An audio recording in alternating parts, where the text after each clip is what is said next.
చందమామ రామాయణం 64వ భాగం. రాముడు చేసిన అద్భుతమైన యజ్ఞానికి వాల్మీకి తన శిష్యులతో కూడా వచ్చి ఋషివాటికలో తన కోసం ప్రత్యేకించిన పర్ణశాలలో బస చేశాడు. తాను రచించిన రామాయణాన్ని ఎక్కడ పడితే అక్కడ గానం చేయటానికి తన శిష్యులకు ఆయన అనుమతి ఇచ్చాడు.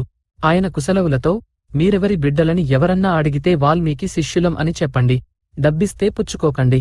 రాముడు పిలిస్తే ఆయన ఎదుట కూడా రామాయణాన్ని గానం చేయండి. రాజు గనుక ఆయన పట్ల మర్యాద చూపండి అన్నాడు. అలాగే తాతా అని వాళ్లు పర్ణశాల నుంచి బయలుదేరారు. వాళ్లు రాగతాళయుక్తంగా రామాయణాన్ని గానం చేస్తున్న సంగతి విని రాముడు వారిని పెద్ద సదస్సు మధ్యకు పిలిపించి గానం చెయ్యమన్నాడు. ఆ మహాసదస్సులో మునులు, రాజులు, పండితులు, పౌరాణికులు, సంగీతవేత్తలు, కళాకారులు, నాట్యం తెలిసినవారు ఇంకెందరో ఉన్నారు. ఆ రోజు కుశలవులు రామాయణం నుంచి మొదటి 20 సర్గలు పాడారు. రాముడు లక్ష్మణుడితో, ఈ కుర్రవాళ్లకు 18,000 సువర్ణాలిప్పించు అన్నాడు. కాని లక్ష్మణుడు వారికి వేరువేరుగా బంగారం ఇవ్వబోతే వాళ్ళు, ఈ బంగారం మాకెందుకు, మేము అరణ్యంలో కందమూల ఫలాలు తిని జీవించేవాళ్లం అన్నారు.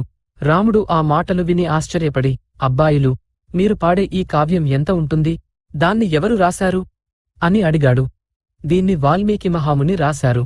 ఆయన కూడా ఈ యజ్ఞానికి వచ్చి ఉన్నారు. మీకు వినాలని ఉంటే రోజూ గానం చేస్తాం అన్నారు సీత కొడుకులు. రాముడు సరేనన్నాడు. పిల్లలు రోజూ వచ్చి అందరి సమక్షంలో కొన్ని సర్గల చొప్పున చాలా రోజులపాటు రామాయణాన్ని గానం చేశారు.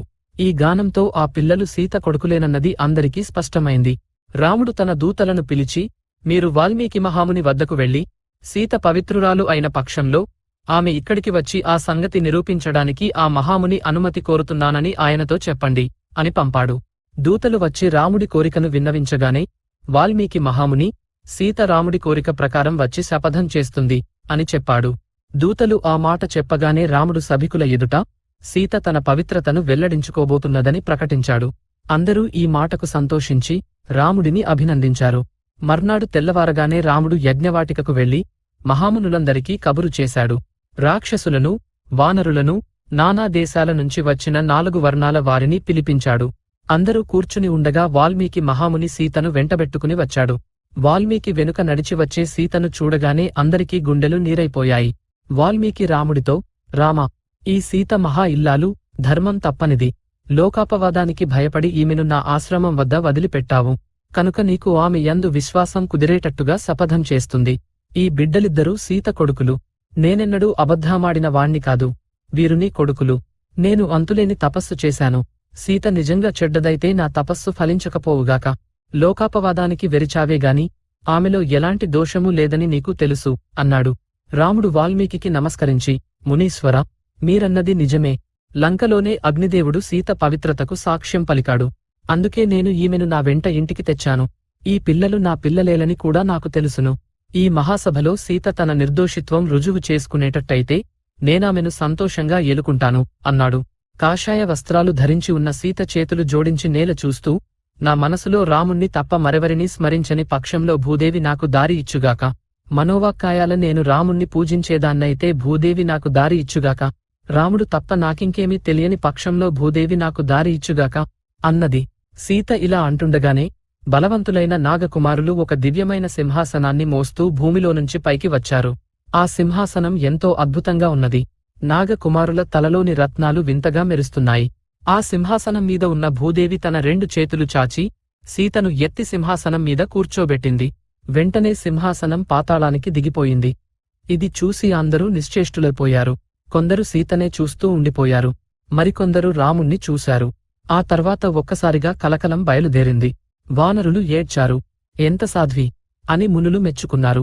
రాముడు చేతికర్ర మీద బరువు వేసి తలవంచుకొని చాలాసేపు కన్నీరుగార్చి, నేనింత కష్టం ఎన్నడూ అనుభవించలేదు. ఓ భూదేవి, నా సీతను నాకు ఇచ్చేయ్, లేదా నాకు కూడా దారి ఇయ్యి. ఎవరురా, నా ధనుర్బాణాలు తెండి, ఈ భూమిని బద్దలు చేస్తాను అని ఆవేశపడ్డాడు. అందరూ చేరి అతన్ని ఓదార్చారు. వాల్మీకి కుశలవులను వెంటబెట్టుకుని తన పర్ణశాలకు వెళ్లాడు. ఆ రాత్రి సీతను గురించిన స్మరణలతోనే గడిచిపోయింది. మర్నాడు మళ్లీ సభ జరిగినప్పుడు కుశలవులు ఉత్తర రామాయణాన్ని గానం చేశారు. దాంతో యజ్ఞకాండ ముగిసింది. యజ్ఞానికి వచ్చిన వారిని తగిన విధంగా సత్కరించి రాముడు అయోధ్యకు తిరిగి వచ్చాడు. అతను వచ్చేటప్పుడు తన కొడుకులను వెంట తెచ్చుకున్నాడు. అతను మరొక స్త్రీని పెళ్లాడక బంగారు సీతను పక్కన ఉంచుకుని అనేక అశ్వమేధ, వాజపేయ యజ్ఞాలు చేశాడు. అతను ధర్మం నిలబెట్టడానికి యత్నిస్తూ న్యాయంగా పరిపాలన చేసి ప్రజల ఆదరం పొందాడు. అతని పరిపాలనలో దేశం సుభిక్షంగా ఉన్నది. అకాల మరణాలు, ఈతి బాధలు లేవు. కాలక్రమాన కౌసల్య, సుమిత్ర, కైకేయి మరణించారు.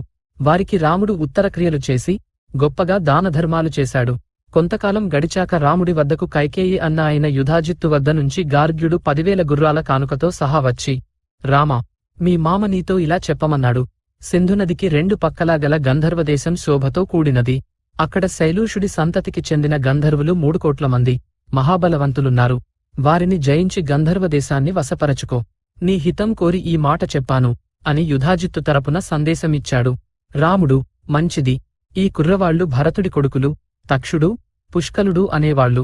వీళ్ల వెంట భరతుణ్ణి, సేనను పంపుతాను. భరతుడు గంధర్వులను జయించి గంధర్వదేశాన్ని 2గా విభజించి తన 2 కొడుకులను వాటికి రాజులుగా చేసి తిరిగి వస్తాడు అన్నాడు. ఆ ప్రకారమే భరతుడు పెద్ద సేనను వెంటబెట్టుకుని 15 రోజులు ప్రయాణం చేసి కేకయ దేశాన్ని చేరి యుధాజిత్తును కలుసుకున్నాడు. తర్వాత ఇద్దరూ కలిసి గంధర్వుల మీదికి యుద్ధానికి వెళ్లారు. యుద్ధంలో గంధర్వులు నశించారు.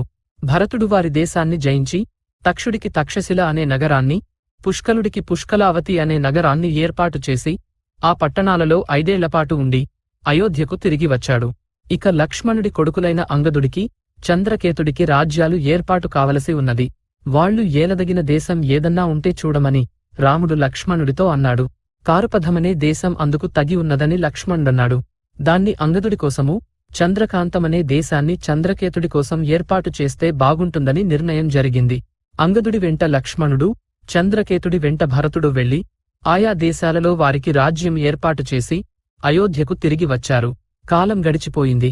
ఒకనాడు యముడు మునివేషంలో రాముడి రాజభవనానికి వచ్చి లక్ష్మణుణ్ణి చూసి, లక్ష్మణా, నేను ఒక గొప్ప మహర్షి దూతగా రాముణ్ణి పనిమీద చూడవచ్చానని రాముడితో చెప్పు అన్నాడు. లక్ష్మణుడా మాట చెప్పగానే రాముడు మునిని లోపలికి పంపమన్నాడు. యముడు వచ్చి రాముడిచ్చిన అర్ఘ్యపాద్యాలు స్వీకరించి, రామా, మనం ఏకాంతంగా మాట్లాడాలి. మనం మాట్లాడుకునేటప్పుడు ఎవరైనా వచ్చే పక్షంలో నీవు వారికి మరణశిక్ష విధించాలి. అందుకిష్టమయ్యే పక్షంలో నేను వచ్చిన పని చెబుతాను అన్నాడు. రాముడు లక్ష్మణుణ్ణి పిలిచి, లక్ష్మణా, ద్వారపాలకుణ్ణి పంపేసి నువ్వే ద్వారం వద్ద ఉండు. మేము మాట్లాడుకుంటుండగా ఎవరు లోపలికి వచ్చినా మరణదండన తప్పదు అని చెప్పాడు. తర్వాత యముడు రాముడితో, రామా, నేను మారువేషం ధరించి వచ్చిన యముణ్ణి. బ్రహ్మ పంపగా వచ్చాను. బ్రహ్మ నీతో ఇలా చెప్పమన్నాడు. నీవు రావణ సంహారం కోసం అవతరించిన విష్ణువువు. నీవు భూలోకానికి వచ్చిన పని అయిపోయింది. నీకు ఎప్పుడు తిరిగి రావాలని ఉంటే అప్పుడు తిరిగిరా అన్నాడు. రాముడు నవ్వి, నీ రాక నాకు చాలా సంతోషం కలిగించింది. నేను కూడా ఎక్కడి నుంచి వచ్చానో అక్కడికి వెళ్లటానికి సిద్ధంగానే ఉన్నాను అన్నాడు. లోపల రాముడు యముడితో ఇలా మాట్లాడే సమయంలో దుర్వాసుడు వచ్చి, లక్ష్మణ, ఇప్పుడే నేను రాముణ్ణి చూడాలి అన్నాడు. స్వామీ, మా అన్న మరొక పనిలో నిమగ్నుడై ఉన్నాడు. కొంచెం ఆగాలి. మీరేం పనిమీద వచ్చారో, నా వల్ల మీకేం కావాలో చెప్పండి అన్నాడు లక్ష్మణుడు. దుర్వాసుడు ఉగ్రుడై, వెంటనే నన్ను రాముడి దగ్గరకు తీసుకుపోకపోయావో నీ వంశమంతా నిర్మూలమయ్యేటట్టు శపిస్తాను అన్నాడు. తాను ఒక్కడే చచ్చినా నష్టం లేదని, సర్వనాశనం కాకూడదని ఆలోచించి లక్ష్మణుడు లోపలికి వెళ్లి రాముణ్ణి పిలిచాడు. రాముడు లేచి వచ్చి దుర్వాసుడికి నమస్కరించి, స్వామీ, ఏమి ఆజ్ఞ అని అడిగాడు. నాకు వెంటనే భోజనం పెట్టించు అన్నాడు దుర్వాసుడు. రాముడు ఆయనకు భోజనం పెట్టించాడు. దుర్వాసుడు భోజనం చేసి సంతోషించి వెళ్ళిపోయాడు. రాముడికి తన శపథం జ్ఞాపకం వచ్చి విచారం కలిగింది. లక్ష్మణుడు అతనిని సమీపించి, అన్నా, నా కోసం దిగులు పడకు. నన్ను చంపిని మాట నిలబెట్టుకో అని చెప్పాడు. రాముడు తన మంత్రి పురోహితులను పిలిచి వారికి జరిగినదంతా చెప్పి వారి సలహా కోరాడు. రామా, లక్ష్మణుణ్ణి విడిచిపెట్టెయ్యి. త్యాగం వధతో సమానం. ధర్మభంగం కలగరాదు అని వశిష్ఠుడన్నాడు. లక్ష్మణుడు రాముడికి నమస్కారం చేసి తన ఇంటికి కూడా పోకుండా తిన్నగా సరయూ తీరానికి వెళ్లి శ్వాస స్తంభింపజేసి యోగం పట్టాడు. ఇంద్రుడు విమానంలో అదృశ్యంగా దిగివచ్చి లక్ష్మణుణ్ణి శరీరంతో సహా స్వర్గానికి తీసుకుపోయాడు. విష్ణువులో 4వ భాగం తిరిగి వచ్చేసింది. తర్వాత రాముడు సభ చేసి, లక్ష్మణుడిలాగే నేను కూడా వెళ్ళిపోతాను. భరతుడికి పట్టాభిషేకం చేసే ఏర్పాట్లు చెయ్యండి అన్నాడు. ఈ మాట విని భరతుడికి మతిపోయినట్టయింది. నువ్వులేని రాజ్యం నాకెందుకు? కుశలవులకు పట్టం కట్టు. కోసలకు కుసుణ్ణి, ఉత్తర కోసలకు లవుణ్ణి రాజును చేయి. మనం స్వర్గానికి పోతున్నామని శత్రుఘ్నుడికి కబురు చేద్దాం అన్నాడతను. భరతుడన్న ప్రకారమే కుశలవుల పట్టాభిషేకం జరిగింది. శత్రుఘ్నుణ్ణి పిలుచుకురావడానికి మధురాపురానికి దూత వెళ్లాడు. శత్రుఘ్నుడు తన రాజ్యాన్ని కూడా తన కొడుకులైన సుబాహుడు, శత్రుఘాతి అనే వాళ్లకు పంచి అయోధ్యకు తిరిగి వచ్చాడు. రాముడు స్వర్గానికి పోతున్నాడన్న వార్త విని సుగ్రీవ విభీషణులు సపరివారంగా వచ్చేశారు. సుగ్రీవుడు అంగదుడికి పట్టాభిషేకం చేసి మరీ వచ్చాడు. తర్వాత రామప్రస్థానం ప్రారంభమైంది. రాముడు సన్నని బట్ట కట్టుకుని, చేత దర్భలు పట్టుకుని మౌనంగా నడవసాగాడు. అతని వెంట అంతఃపుర స్త్రీలు, భరత శత్రుఘ్నులు, మంత్రులు, భృత్యులు, వానరులు బయలుదేరారు. కొంత దూరం నడిచి రాముడు సరయు నదిని చేరాడు. రాముడు ఆ నదిలో పాదాలు పెట్టాడు. అతనికి బ్రహ్మ పిలుపు వినబడింది. రాముడికి, భరత శత్రుఘ్నులకు వైష్ణవ శరీరాలు వచ్చేశాయి. విష్ణువు బ్రహ్మను చేరాడు. అతనితో పాటు అవతరించిన వారందరూ తమ తమ లోకాలకు తిరిగి చేరుకున్నారు. చందమామ రామాయణం సంపూర్ణం. స్వస్తి. ఓం శ్రీ సీతారామచంద్రార్పణమస్తు.